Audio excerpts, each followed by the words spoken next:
Warga Kota Palembang memanfaatkan libur panjang pekan ini berlibur bersama keluarga. Wahana air masih menjadi tempat favorit.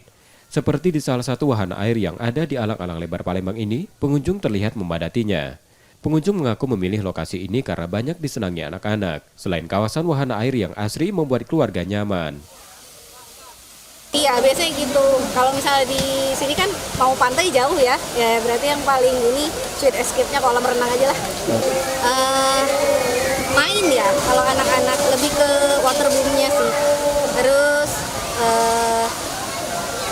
iya sih, lebih suka main air ya namanya anak-anak sih. Karena wahananya banyak, terus suasananya juga seperti alami, hobi mereka berenang. Pada libur panjang saat ini, jumlah pengunjung mengalami peningkatan. Pengelola wahana memperkirakan jumlah pengunjung bisa menembus 1.000 orang per hari. Nur Muhammad, Kompas TV, Palembang, Sumatera Selatan.